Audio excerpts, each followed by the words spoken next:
And for guys that played with him, and I'm sure there's thousands of texts like mine he received this morning. He won't be able to read them all. He won't be able to reply to all of them. But they saw the other side of him enough to love the guy. And that hard ass was direct. He was fair. He walked around the field, and I always tell the story, he could coach every position group as well as the position coach.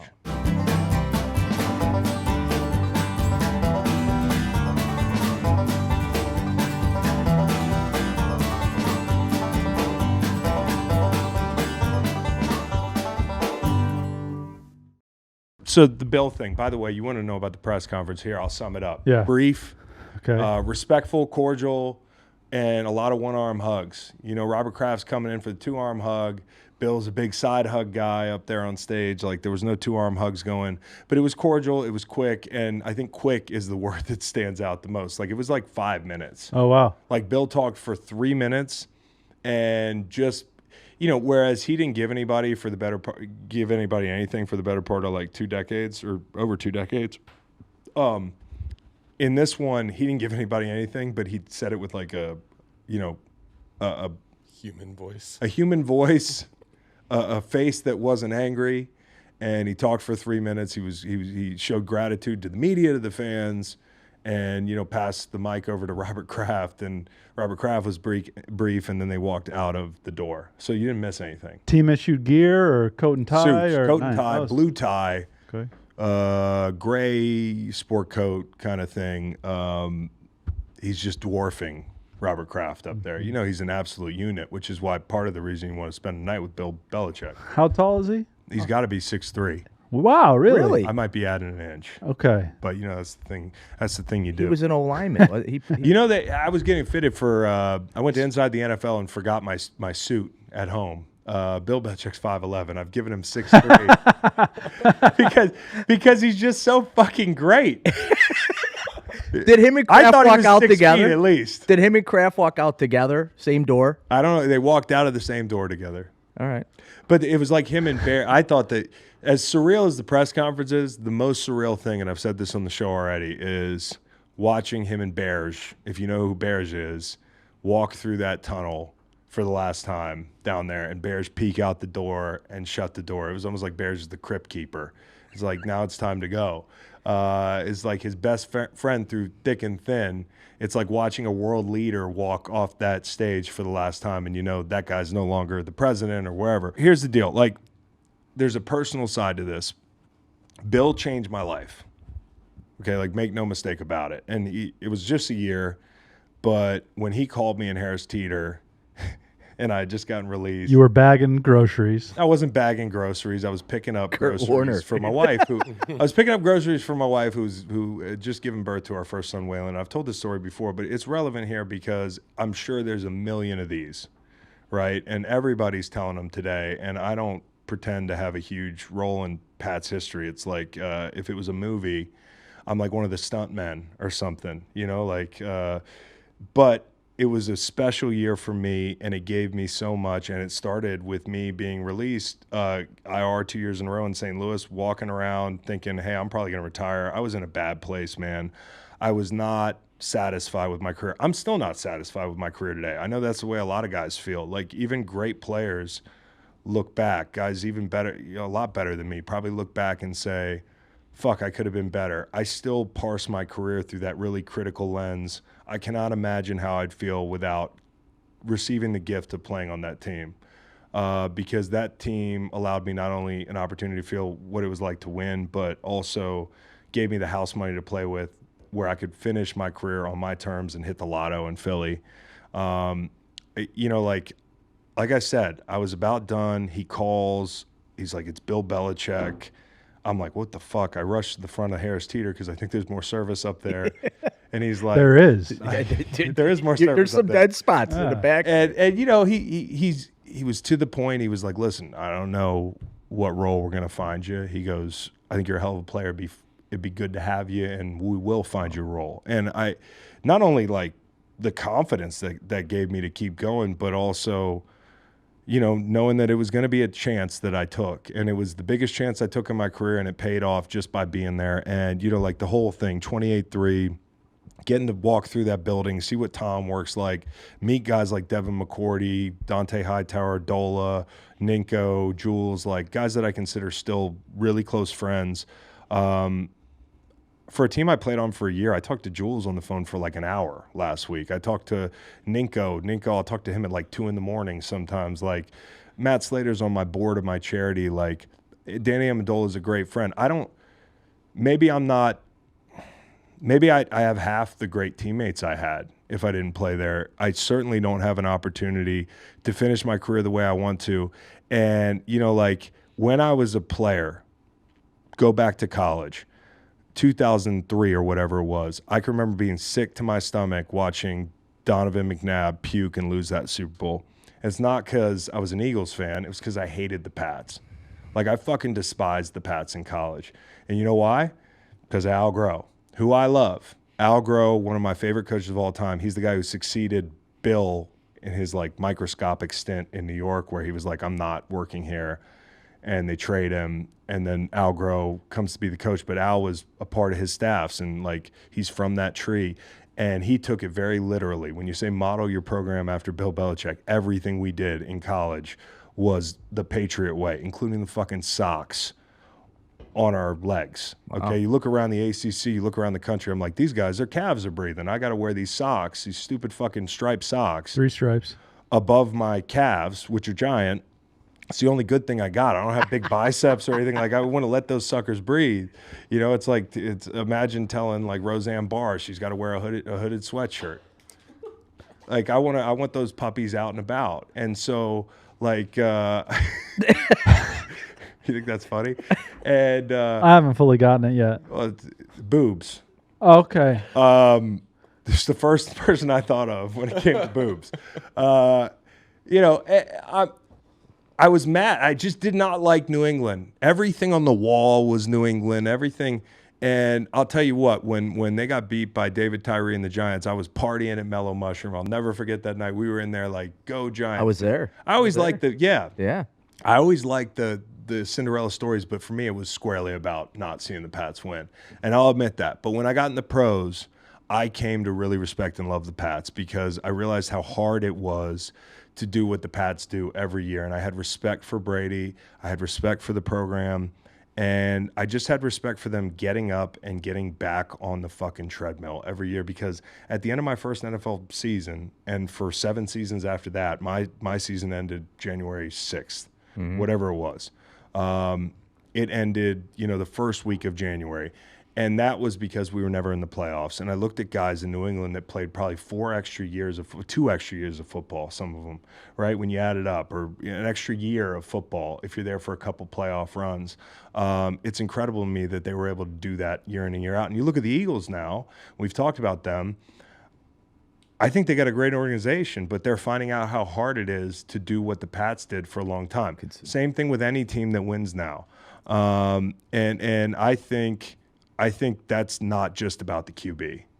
I think it's about the program. And the guy that wore a lot of hats there was Bill. And in 2016, when I sat down at dinner, a dinner that Al Groh arranged with Bill, when I got to New England, I was totally uncomfortable sitting at that table because I felt like a kiss ass.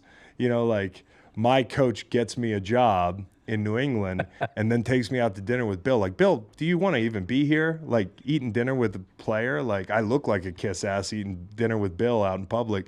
But it was a great time, and it was great to get to know Bill.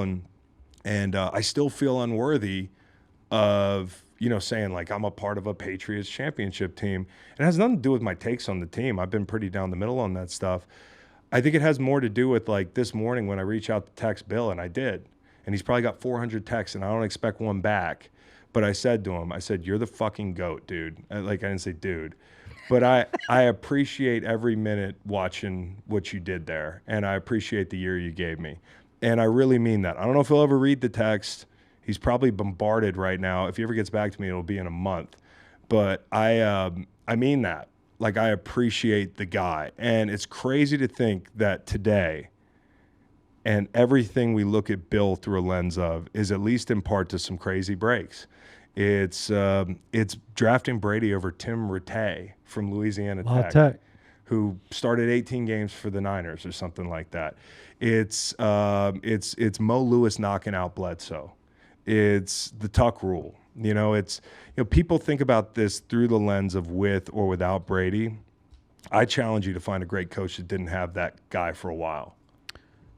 So I went through that exercise. Yeah. There are a couple of names. Damashek went out there, and I've been working on it for hours. He just tweeted the thing. I just put all my work in the wastebasket. Joe Gibbs. Joe Gibbs is one of them. Is Joe Gibbs a better coach than? No. That's not what I'm saying. You know what I'm saying? There's a short list of people. Bill Parcells won one with Hostetler. There are guys that have won, but also when you take away once he got the programmatic situation under control, like they still won 10 games when Brady tore his ACL with Matt Castle.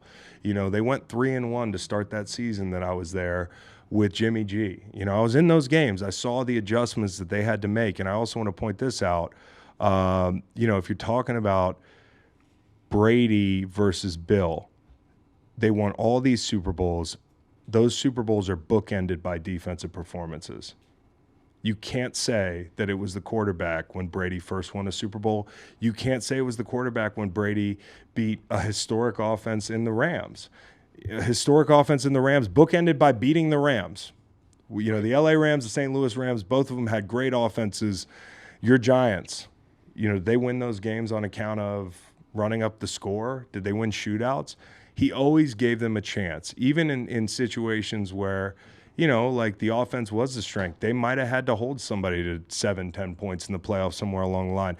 And I think it's just oversimplified to be like it's either or. I do think the place that Bill probably gets too much credit is as a GM. Because while I think he's a brilliant football mind, he's forgotten more than I've ever known. I know it's a little bit easier when you have a Brady to be magnetic in a way that you can be frugal and still get those players. And I think towards the end, when some of the power was ceded towards Brady, ironically, as he was declining a little bit, and I don't know what happened from 2014 on when they draft Jimmy G at 2 with a second-round pick, if that fractured the relationship. But by the end, it was, hey, we're gonna move some cap space around, give Brady some more guaranteed money, and ultimately I think what sunk him is Brady could walk as a result of that extension. They couldn't franchise him, nothing. You start taking chances on guys like Antonio Brown, who you pay $5 million to play in one game. That's not a Belichick-like move, and I think towards the end that program seemed like it was like RKK was a little bit more in Brady's corner. And so I'm not saying it's either or, but I am saying that as a coach, I think if you look at the Super Bowls he won, if you look at the way he changed the game, Barnwell laid this out pretty well in an article. He changed the sport in some ways. I mean, in 2003, they're playing I remember this. They're playing the Colts in the playoffs, and they're beating the shit out of their wide receivers. And they come out of that thing complaining, and the very next year, ICT, illegal contact past 5 yards downfield, has changed. It's being called at more than double the rate. And so the turn towards a passing league kind of was accelerated by Bill. And guess what? It didn't hurt them. They ended up winning more Super Bowls than the Colts. You know what I'm saying? There's a bunch of gamesmanship, fair or foul. Okay, there was Spygate. I have a story about Spygate. When I played in St. Louis, obviously part of, somebody who had a role in that Spygate was the St. Louis Rams, right? Like they probably felt like they got fucked out of something in that Super Bowl. And maybe they did. I don't know. But I know that Bill's probably not the only one that's cheated. He's the one who got caught. And as a result, we'd go out to practice. And we practice in Earth City, Missouri. There's a kind of traveling hotel down there. You're probably asking what's the difference between a traveling hotel and a hotel where you're not traveling. I think more of a transient kind of hotel. And it's on the edge of our practice facility. Of course, we didn't know that out there practicing because there were these 70-foot nets that you couldn't see through between the facility and this hotel. Why were they up? Why would a team spend hundreds of thousands of dollars to erect these weird fucking nets? It's because they're worried about Bill Belichick being in that hotel, or one of Bill Belichick's proxies being in that hotel. If you think about like when I played, and I wrote an article about this when I was a player, I think for Players Tribune or something like that, but the Deflategate thing. Now, I thought that was overblown because guess what? They restored the footballs to a normal PSI, and in the second half, they went out and beat the shit out of the Colts even worse, okay? They beat one of the best defenses of all time in the Super Bowl with footballs that were regulation. So, to me, that stuff is interesting. It's interesting fodder. Spygate, there's a little something more there. I thought that when it came to the other thing, Deflategate, it was a little bit overblown. But you think back to, I mentioned Indianapolis, you think back to 2019 when he had the gamesmanship situation going on at the end of the Jets game. They're up big, and he's penalizing his own team. He's taking penalties to run the clock out, and he's sitting over there with that smirk. Well, things started to turn later that year when Vrabel did it to him, right? And then in 19, that was the year that I talked about everything that happened with Brady and the beginning of the end for that chapter. And since then, they haven't looked great, okay? But I don't really hold that against him because I just look at all these other coaches, okay, with a lot of special quarterbacks. You don't think Donovan McNabb's a special quarterback. You don't think Patrick Mahomes is a special quarterback. Andy Reid's a great coach. He might be one of the GOATs. If not one, he's 2 or 3. But I don't take anything away from Bill because he had Tom Brady, because of the point I made, which is he's won plenty of games on defense and championships on defense. He has 2 championship defensive performances. He has 2 Super Bowls on account of his side of the ball. You take all the other ones away, he's still got as many as very few guys living. Like, you know what I'm saying? So I don't take anything away from him. And I'm going to miss watching him in New England. Now, I can't wait to see him coach down the line, but, you know, like I love the duality of a guy that did not give a fuck about an AFC trophy championship. Like that same guy would walk into the building and be so tickled to death by naval history that he would stop training camp to show us a presentation on something that happened on this day in 1876 or something. You know, and the duality of the guy that would give reporters right down to his last press conference nothing, but could get on game day and put a fucking leather helmet on with that big cheesy smile. And it's a bit of a tip of the cap that, like, there's way more to me than this. And for guys that played with him, and I'm sure there's thousands of texts like mine he received this morning. He won't be able to read them all. He won't be able to reply to all of them. But they saw the other side of him enough to love the guy. And that hard ass was direct. He was fair. He walked around the field, and I always tell the story, he could coach every position group as well as the position coach. You can't say that for Andy Reid. You can't say that for Joe Gibbs necessarily. I don't know. But I imagine that his comprehensive knowledge of the game is second to none. I mean, I learned things situationally up there that I've never learned before. And you know what I loved about him? He's the only coach that ever treated everybody the same. He's the only coach I ever had that would get up in a room and motherfuck Tom Brady. There were guys I played with that weren't 1/10 of who Tom Brady was, but coaches tiptoed around them. And he didn't tiptoe around anybody, whether it was Brady, whether it was Jules, whether it was Hightower, whether it was me, a veteran getting there late in his career with a bit of a track record, but it didn't matter. It was all about the team. It was always about the team. And so I appreciate Bill. I got a lot of love for Bill. Now the question is, where's he going? So we'll see. That's a great story. Many great stories. You talk about the quarterback thing. I mean, Justin Herbert, widely held to be a top 5 quarterback in the league. It's not that easy. It's not as easy as just having a good quarterback in place, and you automatically win games. I'm batting about 1,000. You type in Chris Long UVA into Google Image, you have your socks rolled down in 100% of those. Yeah, pictures. I was like defiant. I was like, fuck this. I'm not doing this. And Al, and you know, like the very un-Bill thing that Al did for me is he treated me different. He let me roll my socks down. But Al's my guy, and I love Al, and I learned a lot about Bill through Al, whether I liked it or not, and it shaped who I was. Even if I was complaining about the Patriot way in college, it was instilling in me things that I could apply to my career. And so I appreciate the guy. And the part that you said before, but you were down to Pats or Falcons that offseason, and you were down 28-3 at halftime of that game. I know, and my dad loves to take credit for this. He's like, I told him to go to the Pats. Dad, I was out on the Falcons as soon as 2 things happened. Number 1, driving to Flowery Branch from the airport the traffic in that city Oh. was insanity. 85. And number two, not that like the traffic's a lot better in Boston, but number two is I'm sitting there with Dan Quinn, who I love. I love Dan Quinn. Got a chance to interview him for 33rd Team last year. I thought it was a great interview, objectively. Enjoyed interviewing him and heard some really great things from him. I'd love to have him back on the show, maybe when he takes the next head coaching job. But when he was down there, we sat in that meeting, and he got to what he wanted to turn me into, and he was like, I want you to be our Michael Bennett. You know, because you're a guy who can play in a 4 technique, you can play outside. We're going to move you up and down the line. You'll be a 3 technique sometimes. How's that sound?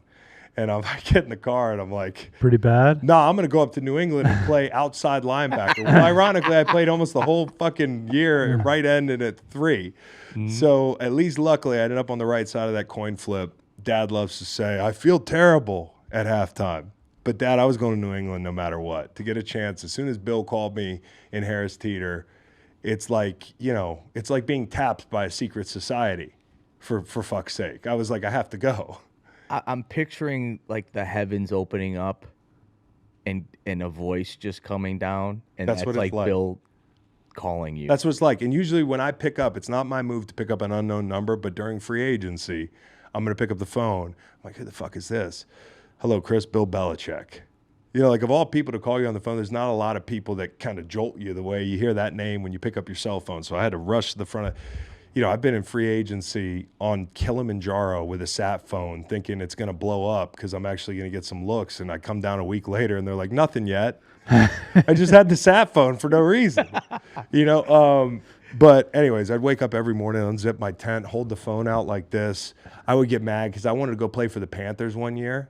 I grew up a Panthers fan, and they re-signed Charles Johnson. I found out on the mountain, and things were just happening, and it just wasn't working out. And eventually you end up with Bill, and that's good news. So let me ask you this: when you got to the Patriots, what was kind of the first thing that reminded you of college, that you were like, wow, that we did the same thing, Al did the same thing? The fucking socks. I think it was. I think it was besides the sock. Commitment to blocking and tackling, like the basics. We'd go out there and have one-on-one goal line tackle. I haven't had that since college. You know, Al Groh had us out there in college the first day of camp. We would get 15 yards apart with no pads, okay? Al's like, oh, the NCAA double assholes have mandated, NC double assholes have mandated no pads. Okay, what are we going to do? We're going to be out there in underwear. You're going to have Brian Bartholomew all the way over there. Big Bart, I called him. He was like 6'7", 300 pounds because Al recruited all big offensive linemen. And Chris Long, this freshman, and we're going to run 15 yards apart and fit up on each other hard, like as if we have pads. And then we're going to come off and thud the back. You know, like, and he's got a 7-yard head start. And we got no pads on. Guys are coming out of that practice with like bruises on them. Like rugby. And, you know, I get to New England, and the equivalent of that at 31 years old is just tackling in camp. Yeah. And I can remember this story, and I've told it here, where I'm trying to find a buddy guy. Not a buddy guy, but I'm trying to find a guy. You know, you're looking at the other line. You got this line here, and you're looking to try to sync up who's going to be on what line, you know, at the same time. Brother-in-law. And I'm brother-in-law in a little bit. And Martellus Bennett, big target, tall guy. He's a big motherfucker now, but I'd rather tackle him than some guys. And also I know how Marty might be in practice. So I'm angling. I'm like, all right, I think Marty's third from the front. I get in line. All of a sudden, Scar pats somebody on the ass, and he runs in and gets in front of Marty, and it's James Devlin, who is a fucking tank, dude. And Devlin's my boy. I love Devlin. But he's about 250 pounds, and he's a fullback, one of the last of the dying breed. Mm-hmm. And when I tell you, I think I started the season with a little bit of a AC sprain there, it was because of James Devlin. But we were always working on the fundamentals. It really was. And the walkthroughs were so serious. They were so dead serious. It was like, if we can't practice and we got to walk through, it's got to be like a game. And I think that detail-oriented approach was big. So if you're looking at him right now, like, where would it continue to work? Because Bill wants to keep coaching. First off, who's going to replace him? I think it's Mayo or Vrabel. I don't want to overthink it unless RKK has some dark horse that he's not telling us about, like, you know, DeBoer or something, like he's going to pull somebody out of the Pac-12. I think it's going to be a chalky pick because if I think about culture, they want to keep that culture going. And I think about Vrabel as being like the new version of the old Ford Bronco. It's a little bit different. Maybe you like the old Bronco better. 1995 doesn't get much better than that. But the new one, still pretty good. It looks like a Bronco. Can't take it all the places that you could take the old Bronco, but the game has changed. So maybe Vrabel's the guy for that, or maybe Mayo's the guy for that, who's from my draft class. That would be absurd, and Mayo, Kecoughtan, Virginia, pride of Kecoughtan, Virginia, almost a Virginia Cavalier, went to Tennessee. He could be the coach, which is wild. He signed an extension last offseason. But let's look at this. Putting the New England job on the back burner, out of the openings, where do you think Bill could fit? We've toyed with this, but now we can actually discuss it. And I want to put Atlanta in the hat. Yep. I really do, because I think the number one thing when you look at it is I think there's going to be a conversation, and I think it probably goes like this. Bill, we'd love to have you. Do you have to be the GM? Because we don't really want you to do that. There's a couple places you got to either have like you got to have a really established GM that he would respect. Because if Bill respects somebody, I think he'd cede some of that control. Like Snyder in Seattle's a great GM. Okay, we're going to talk about that with Pete, but I don't think they're going to replace Pete with Bill. Okay, you don't replace a 71-year-old with a 72-year-old defensive coach. It'd be like, that's like, Kim Kardashian had to mix in the guy from the Nets. You can't just keep going to the well. Okay, it's got to be there's got to be a different guy at one point, and like before you go back to another old defensive genius, maybe we go offense. But Titans, I don't see it. Chargers, I don't see it. I wouldn't hire Bill to coach the Chargers. I wouldn't hire Bill to coach the Raiders because I wouldn't hire Bill to coach the Raiders. That job's taken.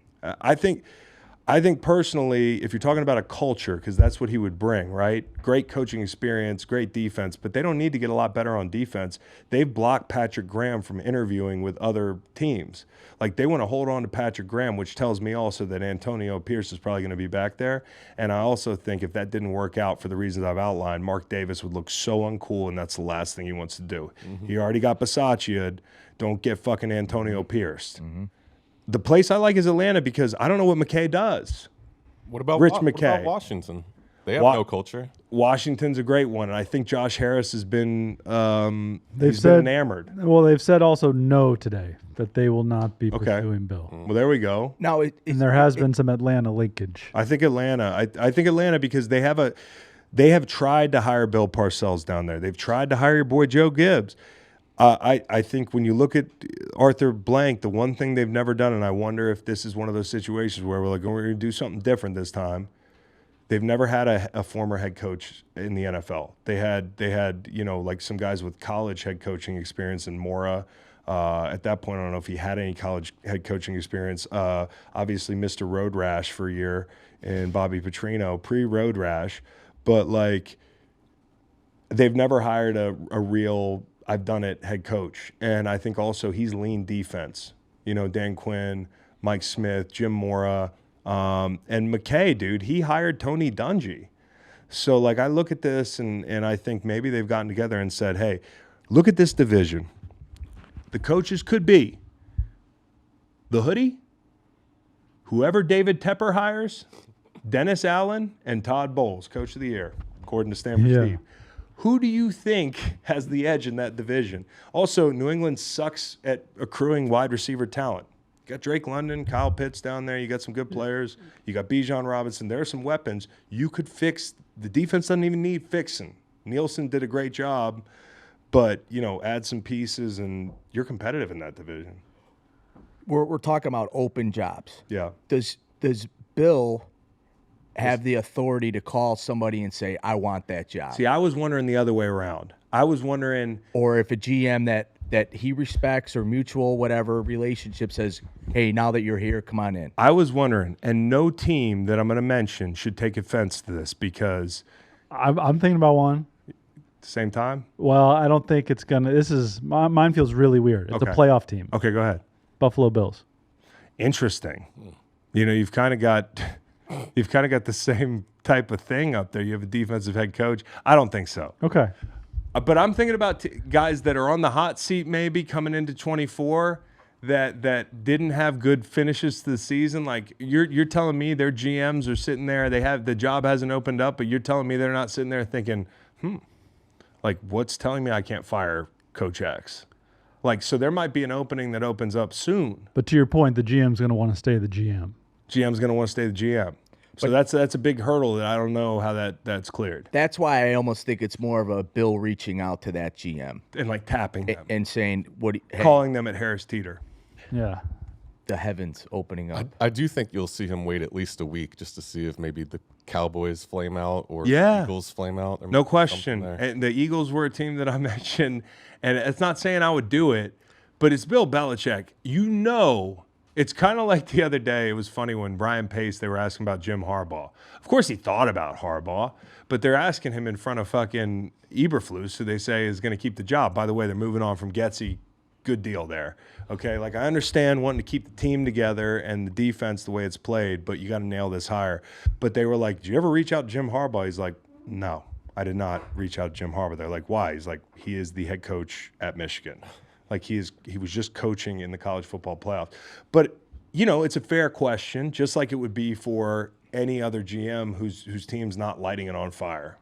You know, you got to ask that question if you're a journalist in that. But there are some people at home that think he can't coach anymore. I squarely disagree. Well, what he's always going to have is the experience you had, calling a free agent and being like, "Hey, it's Bill Belichick," and that free agent thinking, "Holy shit, I want to go there." Yeah, dude, he can get that Louis luggage. And then on the flip side, the Pats haven't re-signed a draft pick in the first 3 rounds since 2013 because they're not drafting him well. That's right. But if he doesn't have to do that, you know, good news. Do you think his staff follows him? Like, does McDaniels become an OC with him? Does Gerard Mayo, if he doesn't get tapped in New England? I don't think Gerard would go with him. I would think Steve would go with him.